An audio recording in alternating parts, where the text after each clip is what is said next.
Welcome to the Reality Revolution. I'm your host, Brian Scott. Today we have another glorious Neville Goddard lecture. This one is called On the Law, Test Yourselves, delivered on November 18th, 1968. You'll find this a very practical night, something that you can prove in the immediate present. We are told in Scripture to examine ourselves. This is the 13th chapter of 2 Corinthians. Examine yourselves to see whether you are holding to your faith. Test yourselves. Do you not realize that Jesus Christ is in you, unless indeed you fail to meet the test? Verse 5. Now, what is the test? For I'm supposed to examine myself. So here is a story, a true story. This nurse and her little charge, 8 years old, and they are on the beach. And she said to the little boy, having watched the waves and all the things, she said, "Come now, it is time to go. You've been looking long enough at the waves, and everyone's going home." He said to her, "You see what I see, but you do not see what I see." "Oh yes, together we both see the waves, but you do not see what I see." Many years ago, my wife had this vision. She found herself in a grove of trees with a wonderful clearing. At the end was this man, and on the sides were people. One person entered, and this was a woman bearing a book, and the title of the book was The Credence of Faith and the Forgiveness of Sin According to Judaism. Then came another woman bearing a book with a similar title, the same title, and she went toward the same man, and she read from the same book, only it was according to Christianity. My wife said, "As I heard it, I always thought it was so much more difficult to be a Jew than to be a Christian. But when I heard that this woman read, I realized it was infinitely more difficult to be a Christian than to be a Jew." Now let me show you the difference. One of our truly great men in the world of Caesar, Benjamin Disraeli, said, "Christianity is the fulfillment of Judaism." These are the words of this prominent Jew. Now let me show you the difference. Christianity as practiced today is Judaism. I don't care what you call it. You go to the Catholic Church, you go to the Protestant church or any other church, it's all Judaism as practiced today because it's all external worship. I keep certain days of the year. As Paul said, "I noticed that you observe days, months, weeks, and years. I'm afraid I have labored over you in vain." Galatians 4:10. So they both keep days called holy days. They observe certain functions, certain dietary rules. Recently, the Catholics have begun to relax fish on Friday and other little nonsenses in the world. But all of this is external worship. Now here's the difference between Judaism and Christianity. Judaism practiced by the Jew, the Mohammedan, the Christian is an external observation. That is Judaism, and all the Christians practice it. I go and I take a little wafer, and I ate the body of Christ. I drink it down with a little wine, and I drank his blood. No, I'm all good for the day. Regardless of what I do today or what I think today, I'm just completely perfect now. I took it this morning, just perfect. So all those who practice this nonsense, they are part of that faith called by any name.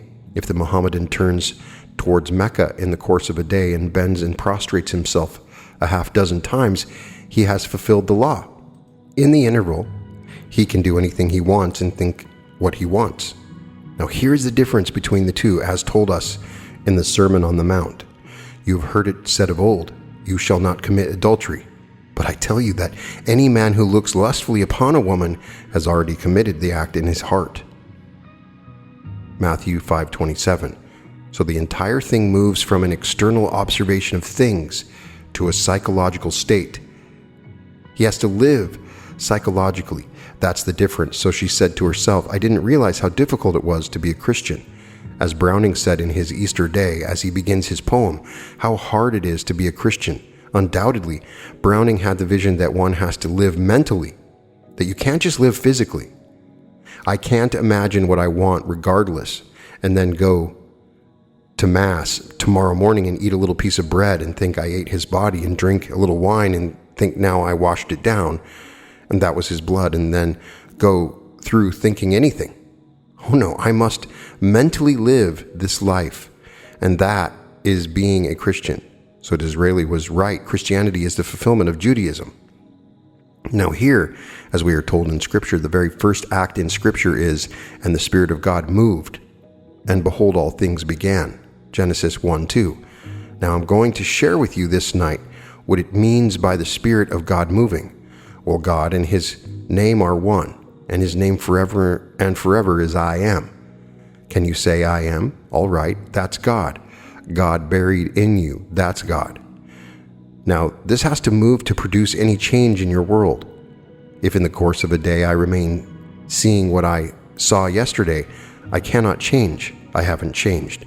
If in the course of a day, in spite of the things of life, I move psychologically, like the little boy on the beach, you see what I see, but you do not see what I see. So you see the waves and you see the ocean, but you do not see what I see. Well, now, I'll take that into our level. He undoubtedly had a dream beyond the wildest dream of the nurse. I know sitting on the beach in Barbados or at home, I can see it now, and I can bear the ship calling the captain.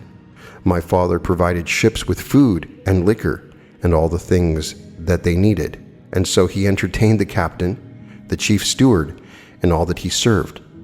I can hear the ship calling this huge blast in this little, because we were only about a quarter mile from the harbor, calling the captain. Because the ship must leave to make the next port at sunup, and he and my father are getting more and more plastered down below. Then suddenly my father knows the call of the ship, and he said to the captain, well, we have to go. So he tells the man to hitch up the horse, and they drive the captain, pour him onto a little boat, and he in turn is taken off by manual labor, oaring to the ship, and they aided him aboard. I often wondered how he could navigate that ship. But I would lie on my bed, and I heard the call of the captain from the ship. Then my mind would dream of where is the next port. Mentally, I would go into another port and another port. I can see it clearly that I could not remain in Barbados dreaming these things where I had to take that ship and go.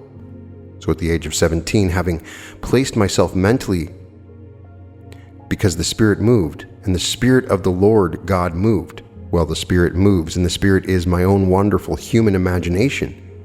So I placed myself in a foreign land, and it was always America. I would dream of it. So at age 17, they couldn't contain me in that little island. My father, knowing that he couldn't, I'd run away. He simply allowed me to go to America because I'd placed myself in America on one of these ships where they were calling and calling. So I say to everyone, the difference between living as the Jew and the Christian are one in the outer world. It's all one. The true Christian is one who has heard the story and begins to live psychologically. That if I could only dream of my state and enter into that state as though it were true, that is putting into practice the fulfillment of Judaism on this level. For everything is promised to man, if man understands the great mystery. So could you this night dream of the man, of the woman that you would like to be? If you do, and you know exactly what you would like to be, you must enter into that state. It's a creative act on this level, just as much as on the other level. On this level, you must enter into it. As Blake said, if the spectator could enter into these images, in this imagination, approaching them on the fiery chariot of his contemplative thought, if he could only enter into these states, well then, he would rise from the dead, from the grave. Well, I am in a grave when I'm here, and day after day after day, I'm in the same state that is the grave. If I could enter into these images in my imagination as I approach them on the fiery chariot of my contemplative thought, well then, I would rise from the state and into that state which I have entered. Then I would meet the Lord in the air, and then I would be happy. I would completely change my world. If it be not now, said Shakespeare, yet it will come. If it be not now, it will come. Readiness is all. All I need to do is to be ready for it. Well, I'm ready for it the minute I enter into this state and accept it as fact. That is the readiness. That is all that it takes. So I enter into a state and feel the reality of that state. Well then, that is readiness. Then it will come. If it be not now at this very moment, yet it will come, and the whole thing will appear in my world. That I know from my own personal experience. Locked in a little island with no means of getting out for months and months, I ignored the facts of life. Like the little boy on the beach, I see what they do not see. The travel agent said that you can't get out, not until after September, and I want to be in New York City by the 1st of May. This is the month of April that I said to her, I want to take my wife and my daughter to New York and be there by the 1st of May. Can't do it. There are hundreds and hundreds waiting in this island, and all the islands are waiting, and one ship services all the islands. One ship only carries a little over 100 passengers. You can't possibly get out. Well, I didn't argue the point. I simply sat in my chair and I didn't see what she saw. I simply walked up the gangplank and felt every little step and felt everything I could put my hand on, my foot on, fulfilling Judaism. Wherever the side of your foot will tread, that I have given unto you. Not I will give it, I have given it unto you. Read it in the 1st chapter of the book of Joshua, the 3rd verse. Wherever the sole of your foot will tread upon, that I have given unto you. Well, I took it literally, but psychologically. I couldn't possibly go aboard a ship physically. There was no ship. But in spite of the absence of a ship in the bay, I walked up the gangplank of a ship that I imagined to be there. I could smell the rawness of the ocean. I could put my hand on that rail and feel the salt that was gathered there, because the salt of the sea, driven by the wind, collects there on these rails. I could feel the salt, and I could smell the rawness of the sea. I could see the little island, and it was nostalgia. I hated to leave it, and yet I had to leave it. I wanted to be back in New York City, and yet I hated to leave the family in Barbados. This peculiar mixture of feeling, but it was a real feeling. There, I looked and saw the little island where I'm leaving and felt the reality of the ship, and then in a matter of moments, the agent is calling me. They had a cancellation in New York City. In spite of the long line in Barbados, alone plus all the other islands. She singled me out because there was one stateroom carrying 2, but because we had the little girl only 3 years old, she could fit in and sleep with either her father or her mother. So they could get 3 into this rather than 2. They looked at it as a commercial venture, and yet it was the answer to my prayer, what I was doing in my imagination. So I tell you, the Spirit of God moved. Well, now that is fact, but now I must know it psychologically, and that is Christianity. You've heard it said, you must not commit adultery. But I tell you, any man who looks upon a woman lustfully has already committed the act, Matthew 5:28. Well, that's a psychological state. I may restrain the impulse and think now I've kept the law. I didn't perform the act. I wanted to, but I didn't. And I think I kept the law. Well, no one is justified by law in the presence of God, we're told, but no one. Did you receive the Spirit by the works of the law or by the hearing with faith? Galatians 3:2. And so it is not the law on this level that allows man to transcend this world. I can take the law and work it perfectly on this level, but I must work it psychologically. Then I am preparing the way for the promise. The promise comes afterwards. So here I know exactly what I did. Then I said to her, "Why did you single me out? And all these hundreds are waiting, and there are thousands waiting through all the islands." She did not answer me because she didn't know. The orders came from New York City. There is one stateroom available, and you give it to the one that you will. I was jumped from the bottom of a list of hundreds to the very top, and I was given it because I applied the principle. How very difficult it is to be a Christian. A Christian lives by the Jewish law psychologically. There is only Judaism as the foundation of the whole vast world. I don't care what they tell me concerning this ism or that ism or the other ism. It is all in that solid rock of Judaism, but that rock must be turned into water. It is a psychological action. Then the water must be converted into wine. Man must apply it. Then he is ready for the promise where God gives himself to that individual. So I tell you from experience that if one knows how to move, and anyone can learn the art of moving, for motion can be detected only by a change of position relative to another object. I do not know that I have moved if I am still seeing the same objects that I saw prior to the attempt to move. If at this very moment I want to go to the end of the room, but everything moves with me, and I still remain there, I might have moved, but I don't know that I have, because everything is moving with me. Therefore, things must remain relative to my motion, so that when I move, I can see that I have moved relative to some objects in my world. Well, now this carries forward not only in space, but in states. I want to move relative to my present position in my business. I'm fulfilling a certain state, but I would like to be, and I name it. Well, now, if I were that, then move into it and enter into it. As Blake said, if the spectator could only enter into these images in his imagination, so I must penetrate it and enter into it. If I enter into it, the same people who worked in the office prior to my motion are the same people, but they come in and they see me differently. I have been promoted from the level where they saw me to the level where they must see me. Will I stand in that state until they all see me? When they all see me fulfilling that state, that's all I have to do. I have gone into the state and germinated it. I have fertilized it because I am the creative power. So I go into that state, and there I remain until I feel the whole vast office sees me as though they would see me if it were true. There I remain. And then in no time, if it be not now, it will come. The readiness is all. That's all that it takes. If I go in and remain there, then they must see it.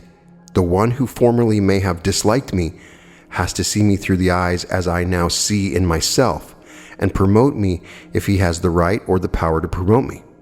He has to jump me over all. As in Little Barbados, this agent jumped me over all who were on this long list of hundreds. She had to, and she didn't know why. She did it. No one knew, but they had to do it because I went into that state and actually walked up the gangplank and felt the reality and saw a world as I would see it, if it were true. So here, I give it to the one, said he. Wherever the sole of your foot will tread upon, that I have given unto you. Joshua 1:3. Well, I'm a psychological being. I move from going to church on Sunday morning or Saturday morning and doing the outside things. I remain at home and they think, he's a renegade. Who is he? He doesn't come to church. He doesn't eat the little piece of bread. He doesn't drink the wine. He doesn't do these things. So he is out of the pale. But while home, I move into states that they would all like to move into. But all of their prayers will not bring it to pass. They light candles. They do all kinds of things, and not a thing happens. And they keep on doing it year in and year out to the very end, and spend a fortune even to their cemeteries buying holy ground, and you do nothing. You just as soon give your body to any other little group who wants to cut it up. They won't find what you have found by cutting up the body. But if it amuses them, it saves you the price of having to dispose of it. That's all you're thinking of because you know they aren't going to find anything by cutting up your brain. But you give it to them and you save yourself $1,000. So your wife can get the $1,000 and they can get the little piece of flesh. They cut the whole thing up and they find nothing. They'll die just as fast as the other ones. I see where the one who is the first heart transplant, this fellow in South Africa, he's now quite ill, so that all of his transplant of hearts didn't save his own, and now he is just on the verge of something. Well, it goes on that way because all these things in this world actually mean nothing. Learn to become a Christian, which is the fulfillment of Judaism. Judaism is the foundation. Here is the law, but it has to be turned from the rock into water. So Jacob comes into the field and the sheep must be watered. So he takes the stone from the well and the waters the flock. He rolls the stone away first, the literal observation of the outside things of life. He simply rolls that away, and from it he draws water. Now, when we come to the same story in the New Testament, the first miracle performed in John is the wedding. So he takes the stone jars and he has them filled with water. Then he draws, instead of water, he draws wine. So the same story is told now in a psychological manner, so that I take the literal story that God moved upon the face, and as the Spirit of God moved, something happened. Well, if God's name forever is I am, how can I move? Well, I've tried it, and it always works. So if I assume that I am here, and I go to bed tonight knowing I am here, I'll wake up tomorrow morning and I am here, and not a thing will happen in my world to move me elsewhere. But if tonight I go to bed and sleep as though I were elsewhere, because I desire to be elsewhere, I wake tomorrow morning and I'm still in LA, but I will say, even though it is not here now, it will come. What will come? What I assumed I am when I fell asleep. If it be not now, it will come. The readiness is all. And so I will simply put myself into the state, wake physically in this city to find that the phone will ring, a letter will come, all things will happen to compel me to make the journey, and I will go exactly where I have placed myself mentally. So I have discovered what it meant that the Spirit of the Lord moved, because His name is I am, and I say I am and I moved. So when I moved, who is moving? I am moving. I move into a state, and there I remain until I seemed natural, and then I fell asleep in it as I fell asleep in the state. Well then, that's how I produced a corresponding state in the outer world to bear witness to the fact that I can create, for I created that state by motion. For the first creative act recorded in Scripture is the Spirit of the Lord moves. If He moves well, then He has to produce corresponding states in the world. But man doesn't move. He goes to bed night after night after night, and he sleeps in the same state that he slept the night before, though all through the day he hungers to change his world. But he has not yet become a Christian, and hundreds of millions who call themselves Christians are not yet Christians, because Christianity is but the fulfillment of Judaism, which is turning the entire story that is the rock into water, and then the water into wine by application.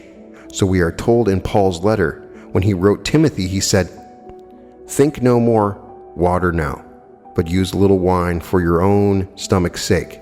1 Timothy 5:23. Don't anymore. Just simply use wine now. You know it, you've heard it, apply it. The minute you apply it, you've turned water into wine. So I tell you how it should be done. I gave you the water. Now don't use water anymore. Apply it, try it. Examine yourselves to see whether you're holding to your faith. Test yourselves. Do you realize that Jesus Christ is in you? 2 Corinthians 13:5. Well, if Jesus Christ is in me, and He is the creative power of God, I must test myself, so that I turn what I've heard by use into wine. So, I turn now this wedding feast into the most glorious thing by applying what I have heard. You gave me the water, and now I will turn it into wine. How will I turn it into wine? By applying it. I will go to bed this night and sleep as though I was the man that I would like to be, and sleep as though I am that man. Well, I am. That differs from what I am this day, and that is motion. God moves and things happened. The thing that happened, if He moved, would change from what was, because all motion can be detected only by a change of position relative to another object. If I start moving from here to there and everything stands still, I know I have moved. I can tell it by the objects that I now see as I move relative to the objects. Well, you take that into states. It's the same thing. And this is how this law works, and it cannot fail. It is absolute. It will not fail, but we are the operant power. It doesn't operate itself. So the first thing is presented to man in this glorious story in the Bible, and that is the foundation stone of the world. It's Judaism. It's the only reality in the world that's the solid. Christianity is not a new religion. It is only the fulfillment of one as old as the faith of Abraham. That's all that it is. So Christianity, as people claim in words, hasn't a thing to do with Christianity. 1 billion Christians in the world, and They don't practice Christianity at all. How very difficult it is to be a Christian, said Browning. And when my wife had that vision where the credence of faith and the forgiveness of sin according to Judaism, then comes another woman with the identical book or title, and she reads from the same book but reads it differently. Then it draws upon her how difficult it is to be a Christian. And I always thought, she said to herself, it was infinitely more difficult to be a Jew than to be a Christian. Now she realizes how difficult it is to be a Christian. In the course of a day, you tell me a story and it doesn't conform to what I want to hear at that moment. If I'm a Christian, I don't hear what you're talking about, so I don't see what you see. I see what you see, but you don't see what I see. You tell me the story. The paper tells me the story, and all these things happen, but I don't see it. That's being a Christian, so I want to hear only what I want to hear. Now here, we've just had an election last Sunday. They had this panel of 3 men who followed the 3 different candidates pointed to by the different, NBC had one, and I presume they all had their many men. There were 3 men, and there was this panel. The one who followed Nixon, a young chap, they're all young fellows, and he said, the one thing that disturbs me, and I think disturbed us all as we heard him, no matter where we would go, he always spoke as though he were the president. That disturbed us all. He left that panel still disturbed. How could a man be so arrogant?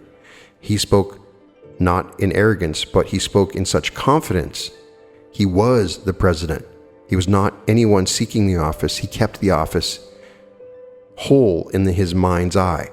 As he spoke to people, no matter where he stopped, he spoke as though he were the president. While the others were appealing for votes and begging you to please vote for me so that I will become your president, he spoke as though he were. Well, I know he has my record because I have his letter at home written on the stationery of the White House thanking me for, that is not thanking me, thanking the lady who sent him the record. But it was not a form letter from the structure of the letter, so undoubtedly he knows the story of thinking from instead of thinking of. For that record that he got is the law and the promise, and undoubtedly the law would interest him with his ambition to be what he is today, president-elect. So if he heard it as he claimed in his letter, then he lived in it. If he lived in it, he has to speak from it.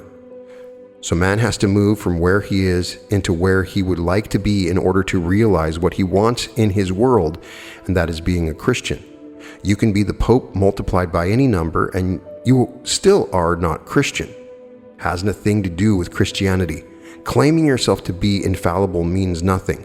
Infallible what? Infallible nonsense.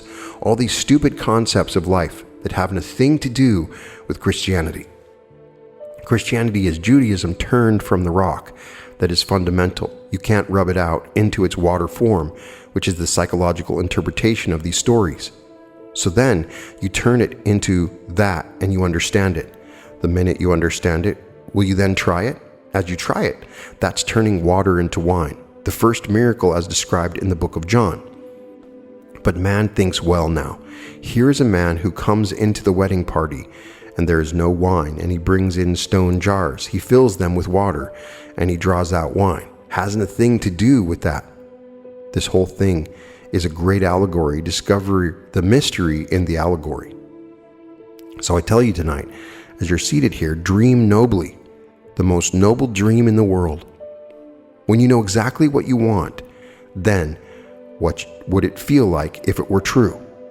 And that moves you into the state so that you see the world as you would see it if it were true.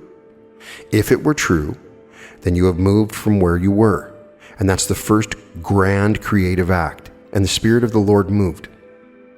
And then things began to happen. Well, the Lord's name is I Am. Well, you moved, didn't you? You don't see the same thing you saw prior to the moving. Well, if you moved, then that's God moving. Well, God became you. Why? That you may become God, and you simply move right into the state, and there you are. I tell it from experience. When I was completely sealed in the army, can you conceive? You go to jail and you know you're given 6 months to a year, but you know at the end of the 6 months you're going to get out. When you're drafted in the army, there's no 6 months. You're in for the duration.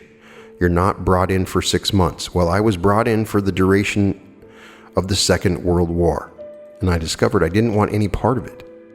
When I made my decision I didn't want any part of it, well then, I simply assumed I am out. I'm not on furlough. I'm in New York City in my own apartment. So I entered into the state. I moved from Camp Polk, Louisiana, which is 2,000 miles away, into my apartment on Washington Square in New York City. I looked through the window and saw the Hawley Apartments. We were then on quite a height, and I looked, and it was named 6th Avenue. Now it's called the Avenue of the Americas, but we still call it, those who are early New Yorkers, we still speak of it as 6th Avenue. So I saw 6th Avenue, and then I looked over to the park, and here is Washington Square. In my mind's eye, I saw everything. Then I walked through the whole apartment, all in my imagination, returned to my bed, and went sound asleep. 9 days later, the same one who disallowed my application was the one who called me in and granted it. After I saw this wonderful vision where I saw this perfectly marvelous paper and the hand stretched out disapproved as he had done and wrote in approved, and then a voice said to me, "That which I have done, do nothing." I did nothing. And then it all unfolds. Well, now I moved, didn't I? And my motion produced a corresponding external state. Then in 9 days, I was discharged honorably by the same man who had disapproved my application. So I tell you what I know from experience. Learn the art of psychological motion. When you practice it, even though you go to synagogue Friday night or Saturday morning, you are a Christian. Well, who was the first grand Christian? Paul. He never denied that he said, "I am the tribe of Benjamin. I am the seed of Abraham." He never once denied it, but he showed them this was only fulfillment. And his namesake, Benjamin Disraeli, comes out and he said, Christianity is but the fulfillment of Judaism. But those who remained couldn't see it. They kept on the outward observance, and he realized that he was not it at all. You could observe things forever and you'll never get off the rock. You've got to turn the rock into water and the water into wine, and then you're free. So this is the story. On this level, you can't hear anything more practical. Tomorrow, if you think you must know the right people, well then you're wrong. If you think you must have a certain intellectual background, well then look into the world. If you think these things, look into the world. Onassis with his $500 million or billion, and he left school, if he ever went to school, and started earning $1 at the age of 16. And don't simply grant him some intellectual power. He undoubtedly, knowingly or unknowingly, knew how to dream, and dreamed correctly. So don't grant him any peculiar power. No, he's no Einstein. If you began to talk to him on those things concerning an Einstein, he wouldn't know what you're talking about. But he has his billions, all right, so he wants his billions. I hope you don't want $1 billion, enough to live comfortably in this world and enjoy life, but not this sort of nonsense. But I hope everyone here would have an intense longing for the fulfillment of the promise. That's all that really matters, just the promise. But in the meantime, we have to live in the world of Caesar. All right, so take all that I told you this night. It's the most practical thing I could tell you. This is how you achieve anything in this world, what you want. I don't care what it is. And if it be not now, said Hamlet, in the very last scene before they all die, the 5th chapter, the 2nd scene, or just before he drinks the poison because he's waiting for them all to arrive. If it be not now, yet it will come. The readiness is all. He was ready. And then this whole wonderful thing unfolded in the immediate present. But he knew it had to happen because he was ready for it. Everything was ready. So I say to everyone here, take what I told you this night.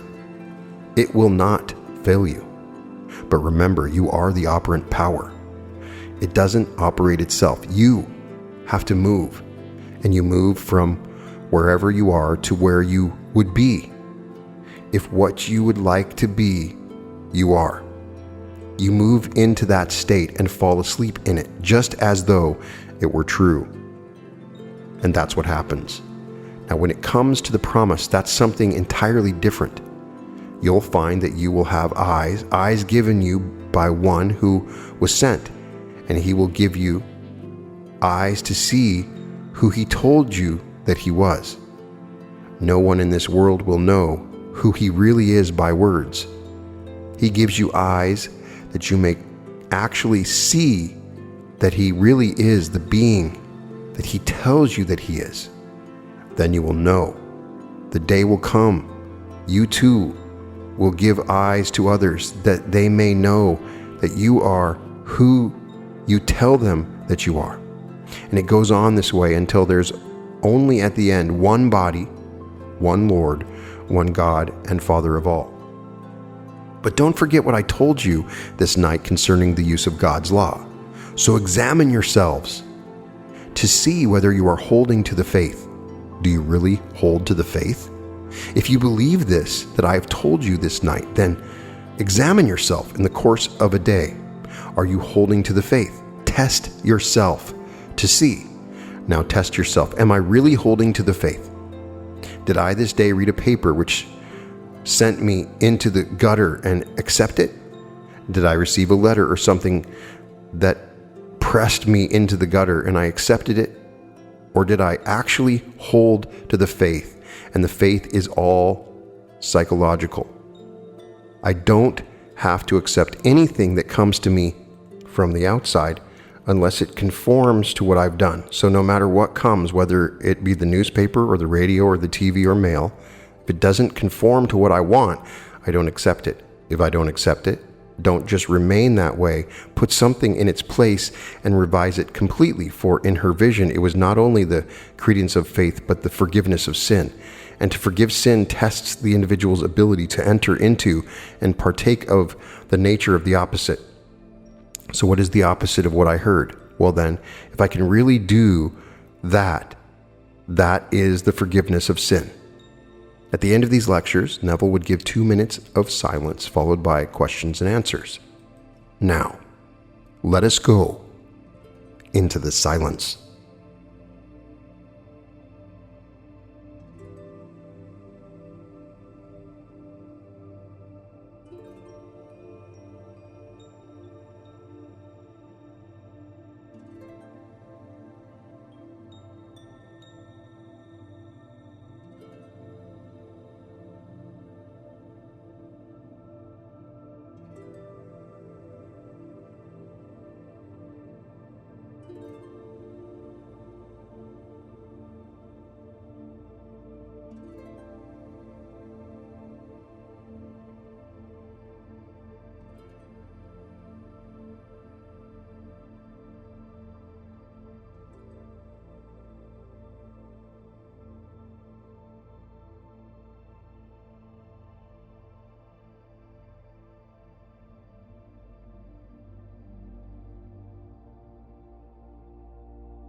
Now, are there any questions, please?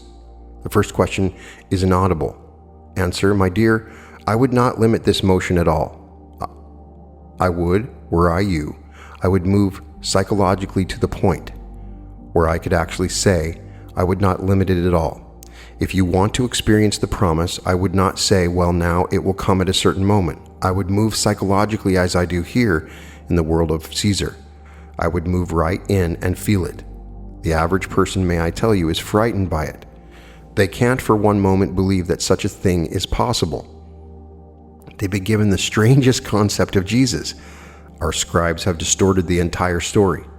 But the entire story is distorted. About Peter going to Rome and Peter being the infallible pope. Read the 2nd chapter of Galatians if you want to think Peter is the infallible pope. Paul said to him, and Paul called it, of course, it depends upon what translation you have. He said to him, "You are condemned." Because when he was with a Jew, he only ate as the Jews ate. And when he was with the Gentiles, he would eat differently. But when the Gentiles came in the presence of the Jew, then he ignored the Gentile, which was called the heathen, the Goyim. Then Paul, who was the Jew of Jews, the seed of Abraham, of the tribe of Benjamin, of a Pharisee, and he knew the truth. And how he condemned Peter. If Peter is the root, as told in Catholicism, of the great apostle, you should read the 2nd chapter of Galatians. So I tell you, you go all out and due to this wonderful promise and feel as though what God promised everyone in this world, he has fulfilled. You see how it happens in your life. Live as though it were true. He didn't tell me there was any limit to that promise. Whatever you desire, believe you have received it. If that can be my desire, well, then I'll try it. He didn't say this would only apply to the world of Caesar. He said, whatever you desire, believe that you've received it and you will. Mark 11:24. But can man want that more than he wants to be known? The average man wants to be known in the world of Caesar. And his little life is just like a little flicker, but he wants to be known. He'll say tonight, well, now, she married this or she married that, and she has $1 million or $5 million in jewelry. So what? And they want that. So you say to the average person, really, they do want that. You know, they want money, they want prestige, they want all these things, and it means so much more than the promise. The promise doesn't interest them at all. But if, in your case, you really would like the promise above all things, sleep this night as though it had happened. But if it is secondary, well, then it's secondary. You must want it, my dear, with all your heart, because this is the entrance into a new age. That's the entrance into the kingdom of kingdoms. But if man doesn't want it, he will say, I'll take it eventually, in good order. They'll say, what they really mean is, give me more of this. And so, I'm not a judge. I'm not here to judge anyone in this world. When he sent me into the world, it was only to tell this story. And the one that sent me was power. Yet I stood first in the presence of love. So from first was power. I knew. Yet I also knew prior to what I saw as power, it was love. It was love that came first in the presentation when I stood in the presence in this divine assembly. But power did send me with the command, time to act. So I must tell of the power of God, and this is the creative power. But I tell you, love came first. Question inaudible. Answer, but who knows what the longing of the heart was? On the surface, you see what they see because you're looking at the same objective world, but do you really see what they see? When I was a boy and I heard the ship calling for the captain, others heard just a disturbance where they were trying to sleep, but I didn't hear a disturbance. My mind began to dream. Here was the ship calling, and I knew exactly what was happening downstairs on the veranda, the two of them getting more and more lit, having fun. And the ship can't sail without the captain, so after many blasts, then my father would say, come, we must go now. Oh, this happened time and again, but my little mind would simply dream and put myself aboard the ship. To this very moment, I could smell any ship in this world. Do you know what a ship has? An odor unlike anything in this world? A ship, a galley. You go aboard any ship, and the minute you enter a ship, there is a peculiar something about it. I must confess, I love the odor that comes from a ship. It's unlike anything in the world. As a boy, I would dream of these ships. It was something entirely different to get going from the little island that confined me. Well, now can you get going from the little island that confines everyone in the world and move into another age? He speaks of the two ages. So this age, no matter how big you are, could be the president of our country. He's on a little island. and he has to dream of transcending it and wants to give up what he thinks is so glamorous and so wonderful to enter into an entirely different age. One must want it with all their heart, with all their soul, and when they want it, then it comes. So I would say to you, if you said to me tonight, I want, and you named it in the world of Caesar, the same answer I would give you to that, what to do. I would give you to this other age, because there is no restriction placed upon that statement. Whatever you desire, believe that you have received it, and you will. But can you desire that to the exclusion of all else? Others have conditions attached to it. Oh, they'll come to that after they will say, I have many friends of mine who have all the money in the world, but they feel insecure, all the money in the world. They will say to me, well, let me get another million.